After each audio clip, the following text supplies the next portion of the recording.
다니엘 6장 10절부터 28절까지의 말씀입니다. 다니엘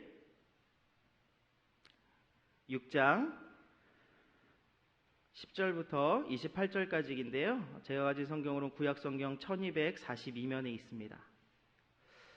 10절부터 28절, 6절 마지막 절까지 우리 함께 교독하실 텐데요. 제가 먼저 10절 읽도록 하겠습니다. 10절 읽습니다. 다니엘이 이 조서에 왕의 도장이 찍힌 것을 알고도 자기 집에 돌아가서는 윗방에 올라가 예루살렘으로 향한 창문을 열고 전에 하던 대로 하루 3번씩 무릎을 꿇고 기도하며 그의 하나님께 감사하였더라.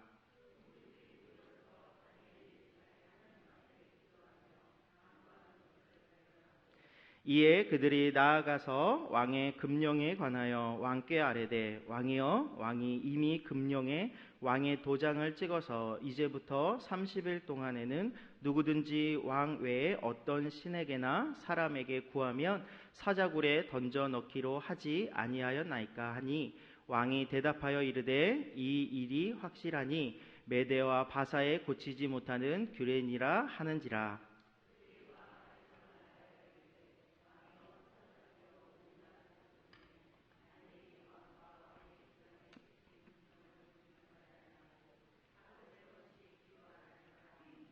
왕이 이 말을 듣고 그로 말미암아 심히 근심하여 다니엘을 구원하려고 마음을 쓰며 그를 건져내려고 힘을 다하다가 해가 질 때에 이르렀더라.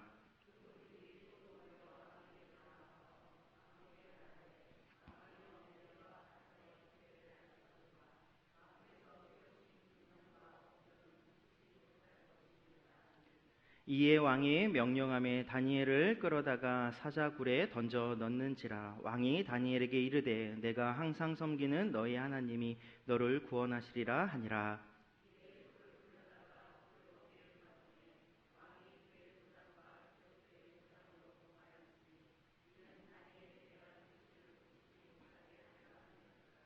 왕이 궁에 돌아가서는 밤이 새도록 금식하고 그 앞에 오락을 그치고 잠자기를 마다하니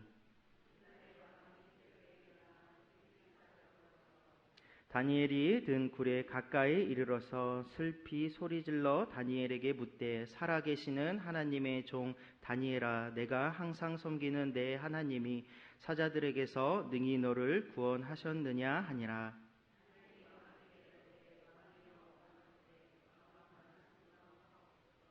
나의 하나님이 이미 그의 천사를 보내어 사자들의 입을 봉하셨으므로 사자들이 나를 상해하지 못하였사오니 이는 나의 무죄함이 그 앞에 명백함이 오며 또 왕이여 나는 왕에게 해를 끼치지 아니하였나이다 하니라.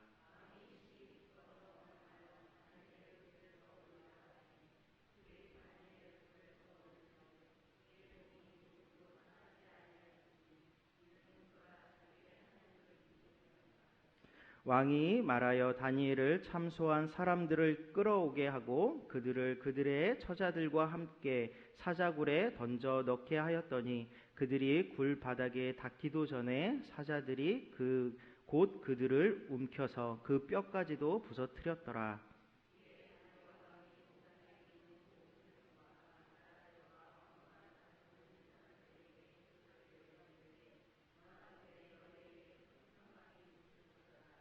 내가 이제 조서를 내리노라. 내 나라 관할 아래에 있는 사람들은 다 다니엘의 하나님 앞에서 떨며 두려워할지니 그는 살아계시는 하나님이시요 영원히 변하지 않으실 이시며 그의 나라는 멸망하지 아니할 것이요 그의 권세는 무궁할 것이며.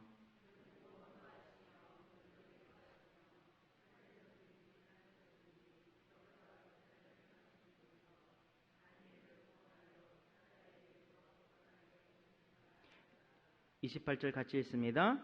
이 다니엘이 다리오 왕의 시대와 바사 사람 고레스 왕의 시대에 형통하였더라. 아멘. 우리 함께 준비한 영상이 있는데요. 우리 함께 영상 보고 말씀 전하도록 하겠습니다.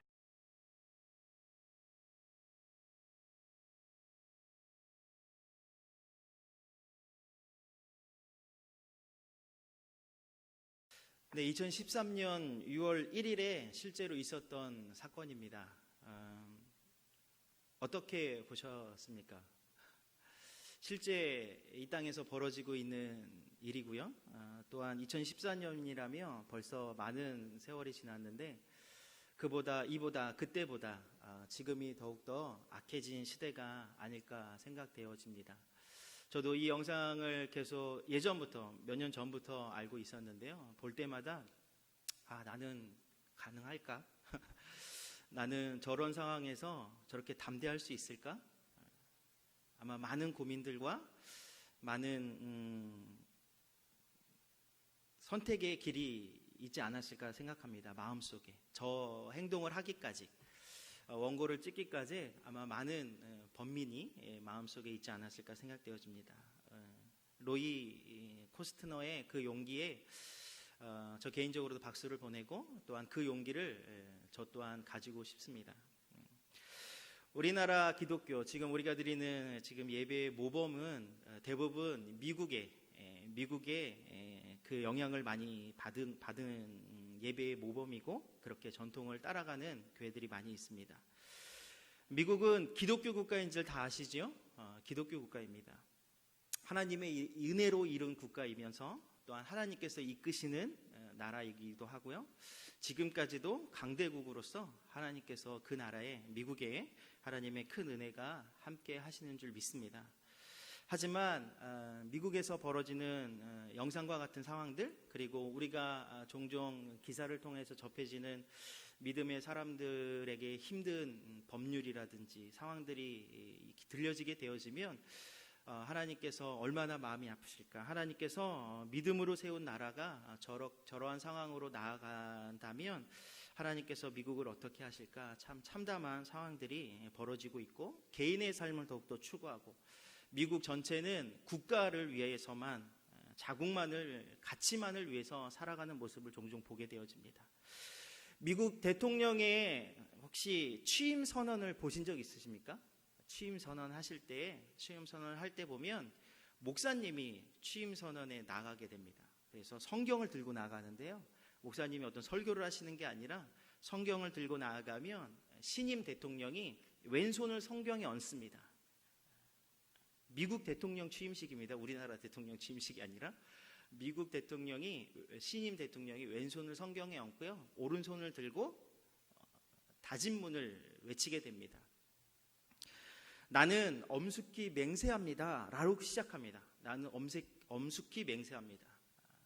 대통령이 되었으니까 전국에, 미국의 각 도시에 전파를 타고 그것이 중계되지 않겠습니까? 그런데 그때 마지막에 선언하는 것이 하나님이여 나를 도우소서라고 맹세를 마치게 되어집니다.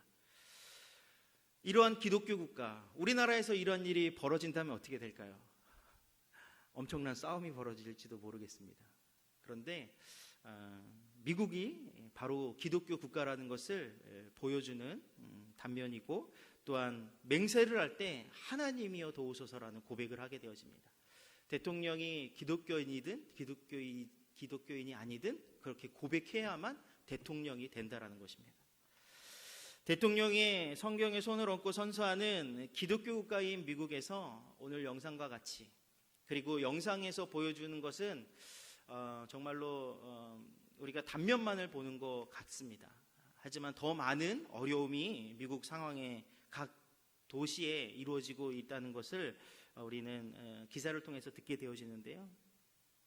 이제는 국공립에서 절대 기도하지 못하는 법률이 통과됐습니다. 미국 나라에서 국공립에서 어느 교육기관이든지 대표로 기도해서는 안 되고 기도를 공식적으로 해서는 안 된다라는 것에 법률이 정해졌다고 합니다.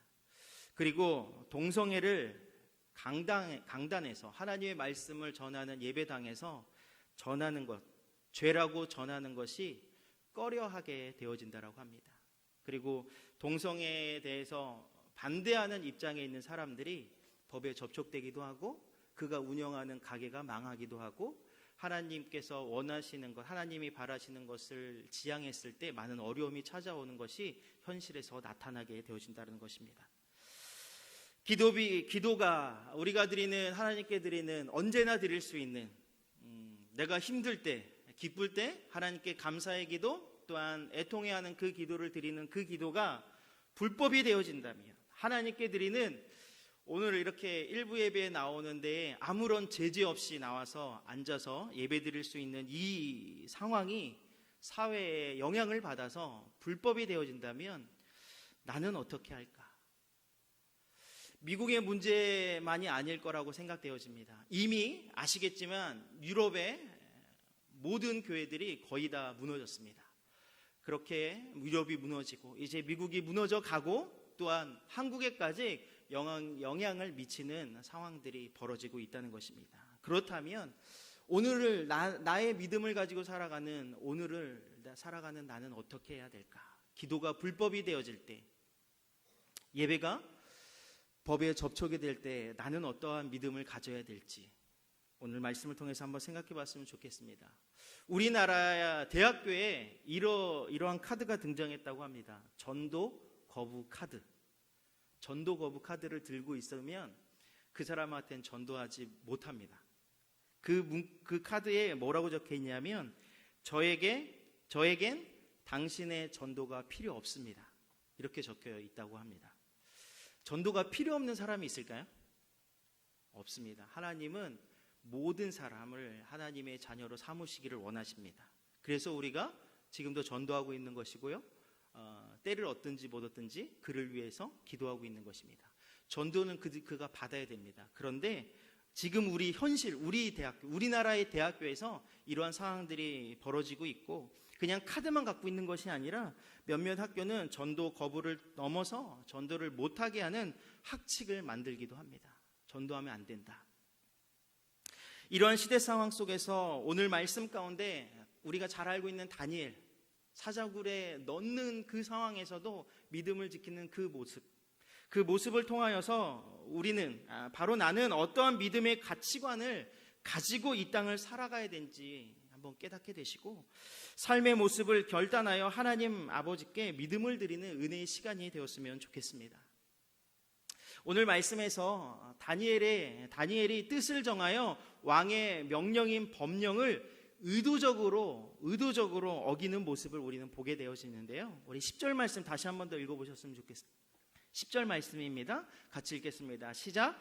다니엘이 이 조서에 왕의 도장이 찍힌 것을 알고도 자기 집에 돌아가서는 윗방에 올라가 예루살렘으로 향한 창문을 열고 전에 하던 대로 하루 3번씩 무릎을 꿇고 기도하며 그의 하나님께 감사하였더라. 아멘. 다니엘이 왕의 명령을 어긴 이 조서의 내용이 무엇입니까? 앞으로 30일 동안만, 앞으로 우리나라에서는이 아니라 앞으로 30일 동안만은 누구든지 이 땅에 사는 모든 사람들은 왕 외에 어떠한 신에게나 어떠한 사람에게 무엇을 구하면 안 된다라는 법령입니다. 무엇을 구하면 안 된다는, 그 구하는 것은 기도하면, 예배하면 안 된다라는 것을 법령으로 정했습니다. 그리고 그 법을 어길 시에 어떻게 된다고요? 사자굴에 던져버린다라는 법령, 금령이 정해졌는 겁니다. 금지하는 왕의 명령을 도장을 찍어서 정하게 되었던 것입니다. 왜 이러한 조서가 꾸며지게 되었을까요? 조서에 도장을 찍은 왕은 바벨론의 왕 다리오 왕입니다. 다리오 왕. 제가 이 설교를 준비하면서 다리오 왕 여기에 꽂혔어요. 그래서 1부 때 이걸 할까 말까 고민하다가 한번 해볼 테니까 마음을 여시고, 옷을 다리는 왕은 누굴까요? 다리오 왕. 그냥 넘어가겠습니다. 아침부터 웃으시면 건강에 좋으십니다. 다리오 왕이 바벨론의 왕이었을 때 이 사건이 벌어졌는데요. 다리오 왕이 그 조서에 도장을 찍은 왕이에요. 그런데 다리오 왕은 다른 왕과 다르게, 바벨론 왕은 아시겠지만 이방 땅의 왕이거든요. 땅이거든요. 그래서 그 다리오 왕이 하나님을 경외하는 왕이었어요. 다른 왕과 다르게. 그래서 하나님을 섬기는 다니엘이 지혜도 너무나 뛰어나고 하나님께서 주신 은혜가 많았기 때문에 총리의 자리에 앉는데 부족하지 않았을 겁니다. 하지만 이 총리의 자리에 앉힐 때 그 옆에 있던 총리 셋을 세우는데 다른 총리들과 고관들이 배가 아팠겠죠. 왜냐하면 다니엘은 자신의 나라 출신도 아니고 유다 백성이고 포로의 신분이었다고요. 그런데 총리의 자리까지 올라왔기 때문에 총리들, 3명의 총리들과 동등한 입장이고 또한 다른 고관들은 총리 아래서 일을 해야 됐기 때문에 그 마음이 너무나 심경이 불편했던 것입니다. 그래서 어떻게 하면 다니엘을 무너뜨릴까? 어떻게 하면 총리의 자리에서 내려보낼 수 있을까? 아시겠지만 조서의 내용에 다니엘을 사자굴에 넣는 법을 정합니다. 그러니까 더 나아가서는 다니엘을 어떻게 하면 죽일까라는 생각을 했던 것입니다. 그래서 왕에게 찾아가서 우리 30일 동안 왕 외에 다른 신이나 사람에게 구하는 것, 기도하는 것, 예배하는 것을 금하는 법을 합시다. 왕의 왕권을 강화합시다. 이런 제안을 한 겁니다. 그 이면에는 다니엘을 무너뜨리려고 했던 그러한 계략이 숨어 있었던 것입니다. 그런데 그들의 생각과 같이 다니엘이 그 법에 걸려들게 되어진다는 것입니다. 10절 말씀을 보니 이 조서에 왕의 도장이 찍혀 있는 것을 알고도 왕의 명령을 어기면 사자굴에 들어가는 것을 알면서도 다니엘이 무엇을 했다고 말씀해 주시고 있습니까? 기도했다라고 합니다. 알면서도 기도했다라는 것입니다. 하나님께 기도하는 모습을 보이게 된 것입니다. 그런데 꽁꽁 숨어서가 아니라 창문을 열고 많은 사람들이 볼 수 있게끔 일부러 보이게 한 것은 아니라 하던 대로, 조금 이따도 살펴보겠지만 하던 대로 하나님께 기도하였습니다. 이러한 다니엘의 모습에 나에게 질문이 생겨납니다. 나라면 어떻게 했을까? 30일입니다. 30일. 1년도 아니고요. 30일. 30일만 예배와 기도를 안 하면 사자굴에 안 들어가요. 사형에 처하지 않아요. 아니면 감옥에 가지 않아요. 30일만 예배 안 하고 기도 안 하면. 그 이후에는 해도 된다라는 것입니다. 30일이라는 단서가 붙었어요. 그런데 다니엘은 했어요. 그리고 로이 코스터는 주기도문을 당당하게 외웠어요. 기도를 하면 자신의 삶이 무너지는 것을, 자신의 결단이 얼마나 큰 결과들을 초래하는지를 너무나 잘 알지만 자신이 행해야 되는 그 모습을 변함없이 하나님께 보여드리는 그 믿음의 결단, 우리에게도 있게 되어지기를 소원합니다. 이것은 쉬운 기도의 결단이 아닙니다. 생명을, 내가 기도하는 그 한 번의 기도로 인하여서 내 생명이 걸려있는 기도의 모습일 수도 있겠습니다. 그런데 다니엘에게 찾아온 기도가 불법이 되는 사건이 다니엘에게만 있었던 것이 아니었습니다. 이전에 다니엘이 이 일이 벌어지기 전에 다니엘의 세 친구가 있었죠. 그 세 친구에게도 이러한 비슷한 일이 벌어지는 경우가 있었습니다. 다니엘 3장인데요. 그 앞쪽으로 조금만 넘어가시면 다니엘 3장이 기록되어져 있는데요. 다니엘 3장 5절 6절의 말씀에 보시면 이렇게 기록되어져 있습니다. 다니엘 3장 5절 6절입니다. 제가 읽어드리겠습니다. 너희는 나팔과 피리와 수금과 사명금과 앙금과 생황과 및 모든 악기 소리를 들을 때에 엎드려 느부갓네살 왕이 세운 금 신상에게 절하라. 누구든지 엎드려 절하지 아니하는 자는 즉시 맹렬히 타는 풀무불에 던져 넣으리라 하였더라 라고 말씀하여 주십니다. 그리고 그 다음 절로 넘어갑니다. 8절입니다. 그때에 어떤 갈대아 사람들이 나와 유대 사람들을 참소하니라 라고 기록되어져 있습니다. 유대 사람들이 누구냐면 바로 세 친구예요. 유대 사람들. 사드락과 메삭과 아벳느고. 금신상에 절하지 아니한다고 참소당한 이 세 명. 이 세 명은 왜 금신상에게 절하지 않았을까요? 이유는 뻔하겠죠. 이유는 당연하겠죠. 분명히 절하지 않으면 풀무불에 던져진다라는 경고까지 했습니다. 풀무불이 무엇이냐면 그냥 쉽게 생각해서 용광로라고 생각하세요. 용광로. 그러니까 불이 있는 용광로. 용광로하고 불은 좀 틀리지만 용광로 같이 들어가자마자 타 죽는 그러한 곳, 풀무불, 그런 곳에 던진다는 경고를 했습니다. 절하지 않으면, 금신상에게 절하지 않으면. 그 당시 왕이었던 느부갓네살도 이 소식을 듣고 너무나 화가 났어요. 그래서 3명에게 질문합니다. 너희들 왜 금신상에게 절 안 해? 그랬더니 이들의 대답이 너무나 명확하게, 너무나 왕의 마음을 뒤집어 놓는 대답을 하게 되어집니다. 16절 말씀인데요, 다니엘 3장 16절 말씀인데요, 사드락과 메삭과 아벳느고가 왕에게 대답하여 이르되 느부갓네살 왕이여, 우리가 이 일에 대해서, 금신상에게 절하는 일에 대해서 왕에게 대답할 필요가 없나이다. 담대한 고백이지만 좀 이해가 되시나요? 지금 왕 앞에서 포로가 이야기를 하는 거예요. 왕 앞에서 포로가. 왕은 이 3명을 죽일 수 있는 권세가 있는 자입니다. 충분히 왕이 만든 금신상에게 절하지 않는 이유뿐만이 아니라 그냥 왕 앞에서 대답 안 하는 것, 아니면 제가 대답할 필요가 뭐가 있습니까? 라고 고개에 들면 바로 죽일 수 있는 권세가 있는 왕이었습니다. 근데 그 왕 앞에서 이렇게 얘기하는 겁니다. 대답할 필요가 없습니다.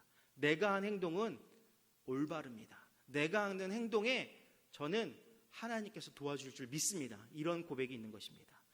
이어서 17절, 18절 말씀을 보시면 그렇게 고백하는 말씀을 우리가 볼 수 있습니다. 제가 읽어드립니다.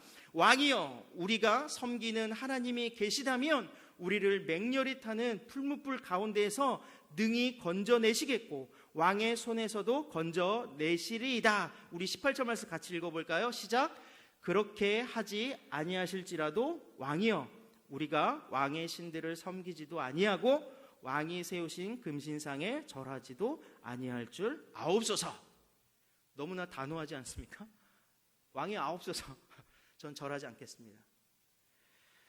느부갓네살 왕은 3명을 죽일 수 있는 권세가 있다는 거 충분히 잘 아실 겁니다. 그런데 왕 앞에서 잘못했다고 용서를 빌어도 부족한데 절대 절하지 않겠다라고, 풀무불에 던져보시라고, 던져볼 테면 던져보시라고, 너무나 당당한 고백입니다. 새 친구의 이런 담대함은 오직 하나님을 믿는 곳에서 그의 담대함이 오게 되었던 것입니다. 세상도 아니고 자신이 어떠한 권력도 아니고 느부갓네살 왕 위에 있는 어떠한 사람의 권세도 아니었습니다. 오직 하나님만 믿었습니다. 하나님만 믿었기에 18절의 고백과 같이 그리 아니하실지라도라는 고백이 무엇입니까? 풀무불에 들어가서 나를 죽이실지라도입니다. 하나님께서 위대하신 것을 나타내시려면 풀무불에서 나를 살려주셔야 돼요. 살려주셔야 저들에게도 당당해질 수 있고 내가 죽음도, 이 땅에 불에 타서 죽는 것도 면할 수 있는 것이 하나님의 권세라는 것을 우리는 그렇게 이해하고 그렇게 믿고 나아갑니다. 하지만 새 친구들의 고백은 그렇지 않았어요. 그리 아니하실지라도, 풀무불에서 나를 죽일지라도 나는 왕과 그리고 왕이 만든 금신상에 절대 절하지 않겠습니까? 오직 하나님께만, 나를 살리고 나를 죽이실 하나님께만 절하겠습니다 라는 그러한 믿음의 고백이었다는 것입니다. 하나님께서 이러한 믿음의 자녀들을 그냥 내버려 두시겠냐라는 것입니다. 아까 전에 영상에서 로이 코스터 보셨죠? 그렇게 졸업식 때 고별사에서 그렇게 많은 이들 앞에서 그러한 연설문을 찢는 행위를 범했다면 아마 학교로 졸업식이기 때문에 졸업을 한 건 아니어서 제명을 시키거나 이러한 법 할 수 있었을 것입니다. 그런데 하나님께서는 그를 CNN까지, 방송에까지 나가게 하셔서 하나님을 옹호하는 마음, 하나님을 사랑하는 마음, 내가 그렇게 할 수밖에 없었던 마음들을 방송을 통해서 전국에, 그리고 전 세계, 오늘 우리나라까지 이렇게 전파되지 않았습니까? 그렇게 할 수 있는 하나님의 인도하심이 있었다는 것입니다. 하나님은 절대 믿음의 사람들을 절대 죽음에 가만히 두지 아니하고 보호해 주시며 인도해 주시는 하나님이심을 믿으시기를 바랍니다. 화가 바짝 오른 느부갓네살은 그 풀무불, 그냥 던져도 타 죽는 그 풀무불을 성경의 기록대로 7배를 뜨겁게 했습니다. 7배. 그 7배가 얼마나 뜨거웠냐면 새 친구를 붙잡고 있던 사람들이 그 불꽃으로 타 죽었대요. 자, 그러면은 세 친구는 왜 타 죽지 않았을까요? 이것도 기적이에요. 불꽃이 튀었는데 그 세 명을 피하고 옆에 붙잡고 있는 사람들에게만 그 불꽃이 날아갔다? 불꽃도 움직이시는 하나님을 믿는 우리 모두가 되었으면 좋겠습니다. 그렇게 하나님의 위대하심을 통하여서 이 세 친구가 어떻게 되었습니까? 그 불꽃도 피하게 하신 하나님께서 7배나 뜨겁게 한 그 풀무불에서 머리털 하나 상하지 아니하고 살아나오게 하는 역사를 하나님께서 보여주셨습니다. 이 하나님의 은혜 우리에게도 임하게 되어질 줄 믿습니다. 하나님께서는 하나님을 향하여, 세상을 향하는 것이 아니라, 세상에 기웃하는 것이 아니라 하나님을 향하여 마음과 뜻을 드리는 자들의 보호자가 되어주실 줄 믿습니다. 어떤 상황에서든지 반드시 하나님을 찾는 자들에게 나타나시는 분이심을 믿는 우리 모두가 되시기를 소원합니다. 다니엘의 상황과 세 친구의 상황, 다니엘의 상황 아까 전에 이야기 들으셨죠? 그리고 지금 방금 이야기한 세 친구의 상황, 이 상황 모두는 그냥 예전에 있었던 어떠한 하나님의 역사 있었던 그러한 옛적 이야기가 아니라 이 이야기를 통해서 우리에게 전해주시는 것은 오늘날 우리에게도 예언적인 말씀이라는 것입니다. 오늘날 우리에게 예언적으로 그 당시에 이루어졌던 일들이 오늘날에도 충분히 이루어지고 일어날 것이라고 너희들 준비해라라고 분명히 말씀해 주신다는 것입니다. 다니엘과 세 친구를 어떻게든 세상에게 절하게 하고 꿇게 하고 세상을 향하여 방법을 구하게 하는 사탄은 우리에게도 하나님께 드려야 하는 기도와 예배를 드리지 못하게 세상에 나의 시선을 돌리려 한다는 것을 우리는 분명히 기억해야 합니다. 이것을 바로 하나님께서 말씀해 주시는 영적 전쟁이라는 것입니다. 이 영적 전쟁의 시대를 살아가고 있다는 것을 분명히 깨닫는 우리 모두가 되기를 소원합니다. 우리나라에서는 아시고 계시겠지만 아직까지는 기도한다라고 법에 접촉하는 법이 없습니다. 아직 그 법이 정해지진 않았습니다. 더 나아가 예배 가운데 설교 중에 동성애가 하나님께서 싫어하시는 죄입니다 라고 외쳤을 때 그 법에 접촉되지는 않습니다. 그렇다고 우리가 안심해서는 안 되는 것은 법으로 정하여 우리를 방해하지는 않지만 하나님께서 기도와 예배를 드리지 못하게, 하나님께 기도와 예배를 드리지 못하도록, 올바로 드리지 못하도록, 예배는 나왔지만 올바로 드리지 못하도록 나를 방해하는 방법이 나의 삶 모든 것에 도사리고 있다는 것입니다. 그 방법 중에 한 가지가 자녀를 사용할 수 있다는 것입니다. 이 땅에, 한국 땅에 살아가는 청소년을 둔 우리 부모님들은 믿음의 결단하시기가 참 어려우실 겁니다. 기말고사가 곧 앞에 있습니다. 지금 여기도 학생이 한 명 앉아 있는데요. 기말고사가 곧 앞에 있습니다. 무엇과 싸워야 될까요? 시험 점수? 학원, 주일 예배와 학원, 이게 겹쳐요. 그래서 지난주에도 우리 축구가 있었는데 엄청 빠졌어요. 학생부 예배. 조금 이따 2부에 올라올 텐데 많은 아이들이 오기를 기도를 하고 있고요. 시험 기간만 되면 부모님들조차도 학원에 갔다 오라고 해요. 한 주는 괜찮아. 다 아시죠? 한 주가 괜찮나요?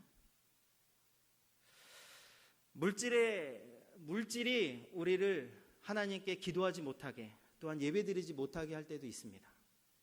왜냐하면 우리가 모든 일을 할 때에 지금까지 늘 하던 나의 직장일, 아무런 어려움도 없었고 늘 출근하던 그 시간에 했을 때에 그 처음 시간에 하나님께 기도하지 않는 것,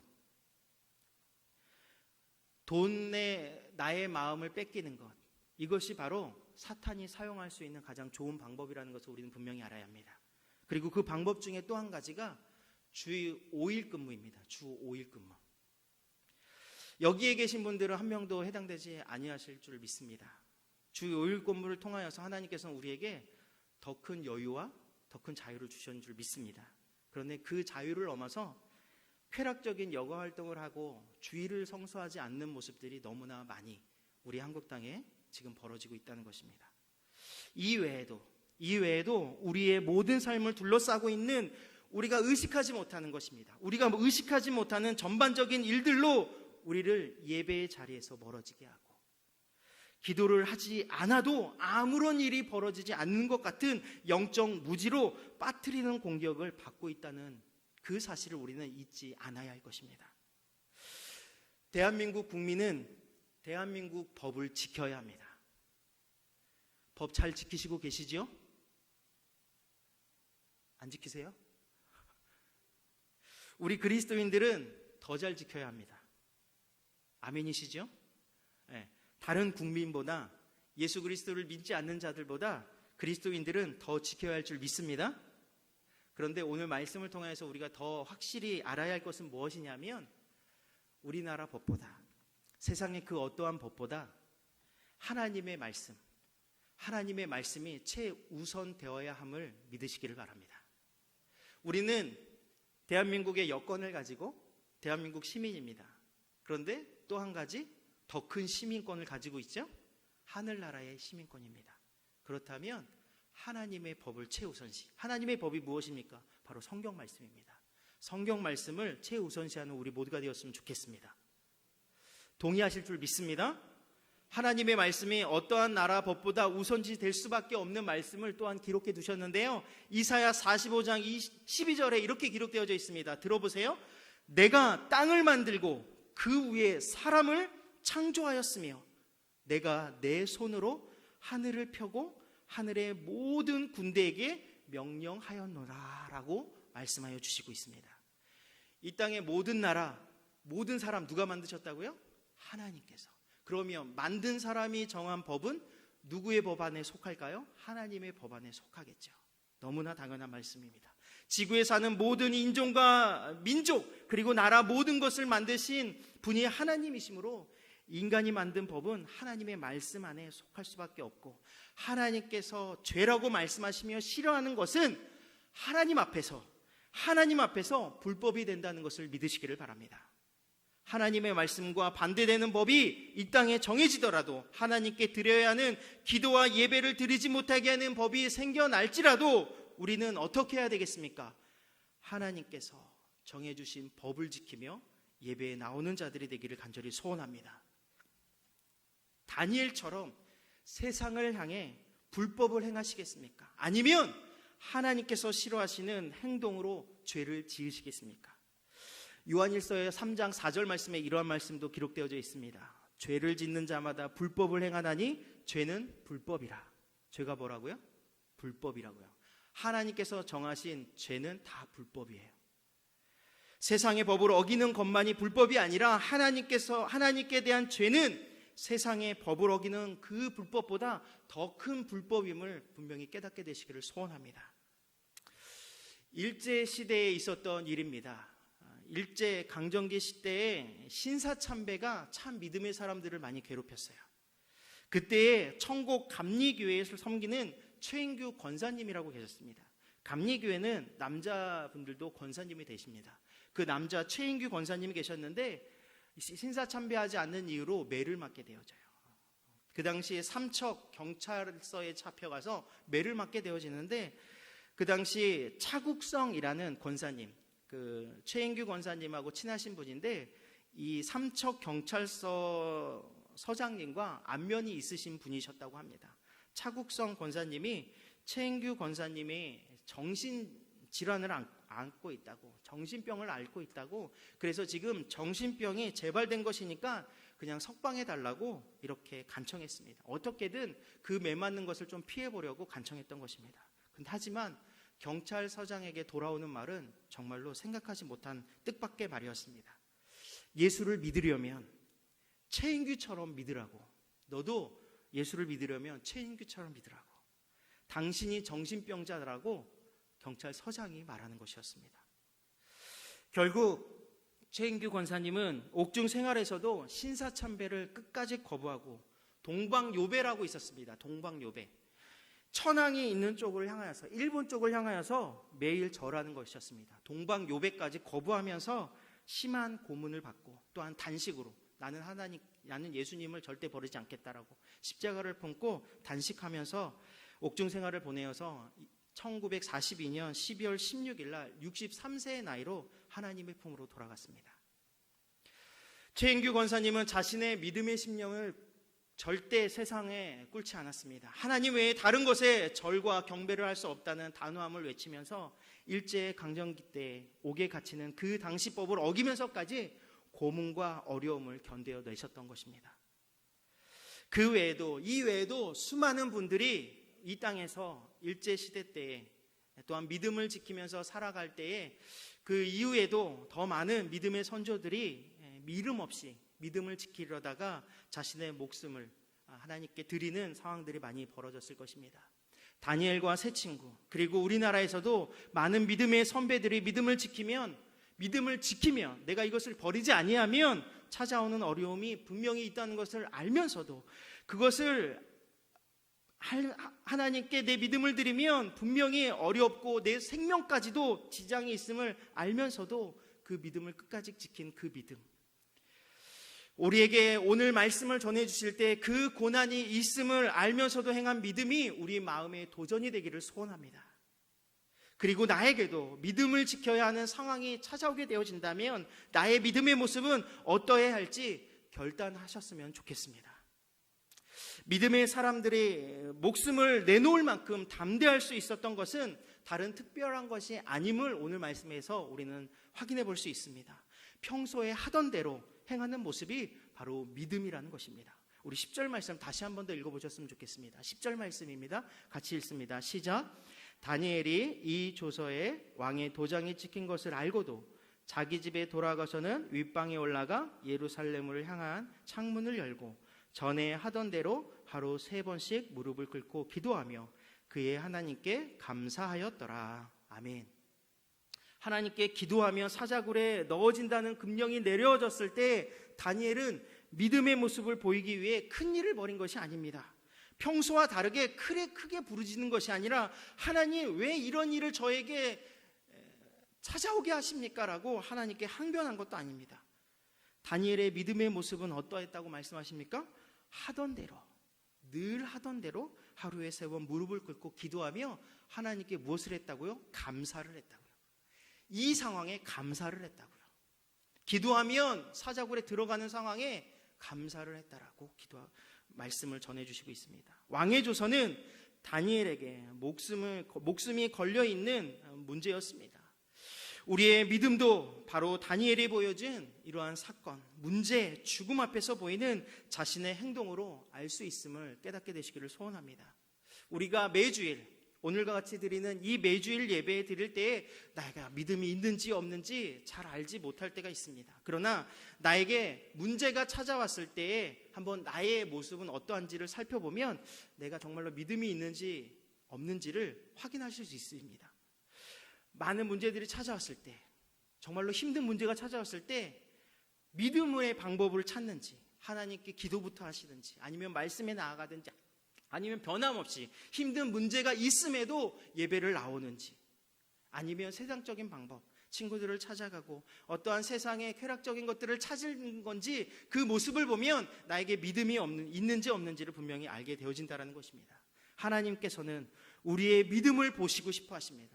하나님은 우리 이 땅의 삶을 살아가는 우리들에게 어떠한 것이 아니라 바로 믿음을 보고 싶어 하신다는 것입니다. 예수님께서도 다시 오실 때에 이 땅에 있는 그리스도인 중에 믿음 있는 자가 있겠느냐라는 한탄을 하시는 모습을 우리는 알고 계실 것입니다. 지금 상황이 어떠하든지 하나님께 나아가려고 노력하고 하나님을 의지하려는 자에게 내가 믿음을 지키려다 당하는 원한들을 풀어주시는 은혜를 베풀어 주심을 믿으시기를 바랍니다. 하나님께서 원한을 풀어주실 줄 믿습니다. 단 믿음이 있는 자들의 원한을 풀어주신다는 것입니다. 그러므로 믿음을 지키며 살아가는 우리 모두가 되시기를 소원합니다. 믿음의 결과가 얼마나 대단한지를 우리는 잘 알고 있으실 것입니다. 이제 하나님께서는 왕의 조서에 찍힌 그 도장에 찍힌 것을 알면서도, 기도하면 죽을 것을 알면서도 하나님을 향해 마음을 바꾸지 아니한 다니엘, 그 행한대로 감사의 고백한 그 다니엘을 세상 사람들이 보는 데 앞에서, 세상 앞에서 하나님께서 인생 역전을 시켜주시는 것을 볼 수 있습니다. 우리 22절 말씀 함께 읽어보셨으면 좋겠습니다. 22절 말씀입니다. 같이 읽겠습니다. 시작. 나의 하나님이 이미 그의 천사를 보내어 사자들의 입을 봉하셨으므로 사자들이 나를 상하지 못하게 하였사오니 이는 나의 무죄함이 그 앞에 명백하오며 또 왕이여 나는 왕에게 해를 끼치지 아니하였나이다 하니라. 아멘. 하나님께서 어떻게 하셨다고요? 사자의 입을 봉하셨다고요. 하나님은 모든 것을 하실 수 있으신 분이십니다. 오늘날 이 세상 법이 하나님을 향하는 나의 마음을 불법이라고 만들어 나의 마음을 빼앗으려 할 때에도 우리의 마음을 하나님께 드리면 하나님께서 우리의 모든 것들을 보호해 주실 줄 믿습니다. 손해가 있더라도 불안한 미래의 요소들이 있더라도 변함없이 오늘과 같이 이 자리에 나오시면 하나님께서 우리의 믿음을 인정해 주실 줄 믿습니다. 하지만 분명한 것은 우리의 믿음을 세상을 향하여 외치고 우리가 변함없이 예배의 자리로 나오면 분명히 그 행동으로 인하여서 나의 행동으로 인하여서 당하는 곤란한 상황들 그리고 피해와 손해가 분명히 있다라는 것입니다. 다니엘이 기도했을 때 하던 대로 감사했을 때 하나님께서 사자굴에 들어가지 않도록 그 전에 막아주실 수 있으신 분이셨습니다. 하지만 결과는 어땠습니까? 사자굴에 들어가게 되었습니다. 목숨을 사자에게 빼앗길 수 있는 상황이었다는 것입니다. 그런데 우리의 상황도 하나님께서 막아주실 수 있고 막아주시겠지만 우리의 상황 대부분은 그렇게 죽음의 순간까지 나아갈 수 있다는 것을 우리는 분명히 알고 끝까지 믿음을 지키며 나아가는 우리 모두가 되었으면 좋겠습니다. 그러면 하나님께서 다니엘을 사자굴에서 입을 봉하여 살려주신 것 같이 사탄이 우는 사자와 같이 우리를 삼키려 할 때에도 하나님께서 그 사탄의 입을 막아주시고 봉하여 주셔서 우리를 죽음에서 건져주실 줄 믿습니다. 우리가 이 땅의 삶을 살아갈 때 죽음을 두려워합니다. 죽음에 대해서 참 많이 생각해 봅니다. 하지만 우리의 죽음 이유를 반드시 기억하고 살아가는 우리 모두가 되었으면 좋겠습니다. 우리가 살면 한국이고 기껏해야 세상입니다. 하지만 죽으면 믿음으로 하나님께서 우리를 걷어가시면 우리의 영혼은 영원한 천국임을 믿은 우리 모두가 되시기를 소원합니다. 다니엘은 사자의 굴에서 하나님을 찬양하면서 나올 때에 하나님께서 그 믿음을 보시고 왕과 또한 많은 사람들을 응징하는 모습들을 우리는 충분히 볼 수 있었습니다. 사자가 다니엘을 삼키지 못하는 사자들이 아니었습니다. 분명히 그 사람들, 다니엘의 계략을 빠뜨려서 사자굴에 넣었던 그 사람들과 그 모든 가족들을 사자굴에 대신 넣었을 때에 사자들이 그의 뼈까지도 부서뜨렸다라고 성경에 기록되어 있습니다. 이만큼 사자가 다니엘의 목숨을 빼앗을 수 있었던 것입니다. 그러한 상황에서 하나님께서는 살려주셨습니다. 우리가 사는 시대에도 이 시대와 별반 다르지 않을 것이라 생각되어집니다. 우리의 생명 한순간, 오늘은 괜찮겠지, 한 주는 괜찮겠지, 기도하지 않아도 이러한 삶으로 살아간다면 우는 사자가 우리의 삶을, 우리의 생명을 빼앗으려고 우리에게 달려들게 되어질 것입니다. 이때에 우리가 보여야 할 것은 분명한 믿음일 줄 믿습니다. 이 믿음을 지키면서 이 땅의 삶을 살아가는 우리 모두가 되기를 소원합니다. 오늘이 주님께 기도하고 예배드리며 하나님을 만날 가장 적당한 때임을 믿으시기를 바랍니다. 오늘 기도하지 아니하고 오늘 예배드리지 아니하면 우리나라에도 기도가 불법이 되고 예배가 불법이 되었을 때에 우리가 당당하게 예배하고 기도하는 모습을 보일지 참 한 번 더 생각해 보면 확실한 믿음이 우리에게 생겨나지 않습니다. 그러므로 기도할 수 있을 때, 예배 드릴 수 있을 때 하나님께 예배하며 기도하는 우리 모두가 되기를 간절히 소원합니다.